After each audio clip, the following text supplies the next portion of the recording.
اور اللہ تعالی نے جن مہینوں کو احترام والا قرار دیا، اور یہ جاہلیت سے ہی چلا آ رہا تھا احترام، لوگ زمانہ جاہلیت میں یہ احترام کرتے، اللہ نے وہ احترام والے یہ تینوں مہینے قرار دے دیے۔ اس قدر حج جیسی عظیم عبادت، اور پھر اللہ کے گھر کی قدر و منزلت۔ اب اللہ کے گھر کا حج کرنا یہ بڑا ہی فضیلت والا عمل ہے۔ جس کو بھی اللہ تعالیٰ استطاعت طاقت دے دے اور جس کے اندر حج کرنے کی شرطیں پوری ہو جائیں، اس کو چاہیے کہ وہ فوری طور پر حج کر لے۔ نبی اکرم صلی اللہ علیہ وآلہ وسلم نے تعلیم دی کہ من اراد الحج فلیتعجل، جس پر حج کا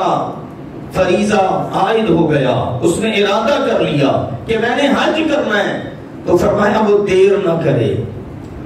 جلد از جلد حج کر لے،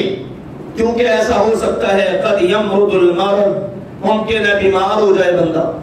ممکن ہے کوئی اور ایسی مصیبت آن پڑے، کوئی ایسی مصروفیت ہو جائے، کوئی چیز اس کی گم ہو جائے، وہ اس کے پیچھے بیچارہ پڑا رہے اور حج ہی نہ کر سکے۔ لہذا جس پر حج فرض ہو جائے وہ اولین فرصت میں حج کرنے کی کوشش کرے۔